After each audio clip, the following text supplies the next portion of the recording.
Olá, sejam muito bem-vindos. Hoje a gente vai fundo numa descoberta que é, assim, surpreendente. Uma que conecta praticamente todos os movimentos aqui na Terra, do menor inseto até o maior atleta de elite. Preparem-se para conhecer a lei universal do movimento. Pensa só, um sprint com tudo para vencer a inércia, uma subida exaustiva contra a gravidade e a força bruta de arrastar um peso contra o atrito. Parece que não tem nada a ver uma coisa com a outra, né? Mas e se eu dissesse que, lá no fundo, o corpo trata todos esses desafios exatamente da mesma forma? Então a chave para montar esse quebra-cabeça não está no tipo de desafio. Está numa lei fundamental que amarra todas essas ações. Uma regra única que define os limites do que é fisicamente possível para qualquer ser vivo. Para desvendar essa lei universal, a gente precisa primeiro entender o motor por trás de tudo isso, o músculo. É basicamente uma troca, uma coisa pela outra. Nossos músculos não conseguem ser super fortes e super rápidos ao mesmo tempo. É uma lei da física que vale para todo mundo, do levantador de peso ao velocista. Se a velocidade sobe, a força máxima que dá para gerar desce. Imagina o seguinte: tentar empurrar um carro que pifou exige força máxima, mas o carro mal se mexe, a velocidade é mínima. Agora, do outro lado, acenar com a mão não exige quase força nenhuma, mas dá para fazer isso bem rápido. São dois extremos da mesmíssima curva. Ok, a teoria é bonita, né? Mas será que, na prática, em movimentos complexos do corpo inteiro, tipo correr, a coisa funciona mesmo? Para descobrir, um grupo de cientistas bolou um experimento muito engenhoso. O que eles fizeram foi pegar 19 voluntários e colocar eles para dar um máximo de si em 3 cenários, assim, bem diferentes e bem difíceis. Cada um foi pensado para desafiar o corpo de um jeito único e testar os limites dessa tal relação força-velocidade. Primeiro, o desafio era lutar contra a própria massa do corpo para acelerar do zero. Depois, a briga era contra o atrito, arrastando um peso considerável. E por último, claro, a luta contra a gravidade, correndo em ladeiras bem inclinadas. 3 inimigos mecânicos diferentes. E aí, os cientistas coletaram todos os dados de força e velocidade de cada corrida. E quando eles juntaram tudo, o que apareceu ali foi uma coisa simplesmente revolucionária.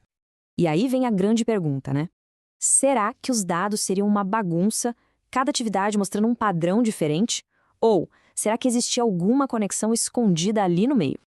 E olha que interessante, só com os dados do sprint normal, em terreno plano, já dava para traçar uma espécie de assinatura de movimento de cada pessoa. Essa linha reta representa o limite máximo da capacidade dela, mostrando quanta força ela consegue produzir em qualquer velocidade. E aqui vem a grande sacada, o momento eureka do estudo. Não importava se a pessoa estava lutando contra a inércia, o atrito ou a gravidade. Para qualquer velocidade, a força máxima que ela conseguia produzir era exatamente a mesma. Todos os pontos de todos os testes se alinharam perfeitamente naquela linha original. E o mais impressionante é o quão próximos os resultados foram. A diferença média foi de só 2%, o que, estatisticamente, não é nada. Isso quer dizer que correr morro acima é mecanicamente a mesma coisa que acelerar no plano. O corpo não vê diferença entre as tarefas, ele simplesmente se move no limite da sua curva de capacidade. Os próprios pesquisadores resumiram a ideia assim: não existe uma habilidade de subir ou uma habilidade de acelerar. O que existe é uma única e fundamental capacidade de locomoção, uma única curva que define tudo. E as implicações disso são gigantescas, não só para o esporte, mas para a biologia como um todo. Para um atleta, isso aqui muda tudo. Pensa bem, alguém que está treinando para uma corrida na montanha pode simular as exigências mecânicas só puxando um trenó numa pista. E para medir o cansaço depois de uma prova longa, basta um único sprint curtinho para ver como a curva de capacidade inteira foi afetada. Mas talvez a parte mais maluca disso tudo é que essa lei não vale só para gente, para seres humanos. Os pesquisadores foram além e descobriram que essa mesma regra fundamental se aplica a todo o reino animal. A gente vê isso claramente aqui. Seja um lagarto correndo morro acima ou um cachorro sendo testado com resistência, os dados se encaixam do mesmo jeitinho que os dados de aceleração. É a mesma lei, só que em escalas diferentes. E essa lei explica até aquela dança de vida ou morte que a gente vê na natureza. O leão, por exemplo, tem um perfil focado em força. A aceleração dele é incrível, mas a velocidade máxima, nem tanto. Já a zebra é o contrário. O perfil dela é focado em velocidade. Ela não arranca tão rápido, mas se conseguir sobreviver à explosão inicial do leão, a velocidade final dela é maior. É a física da sobrevivência, pura e simples.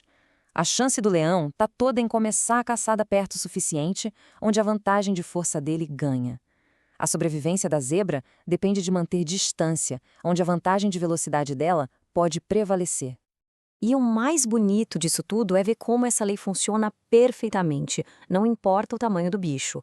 Da forcinha minúscula de uma aranha à força monumental de um hipopótamo, todos os animais terrestres vivem e se movem ao longo dessa mesma, fundamental, curva de força-velocidade.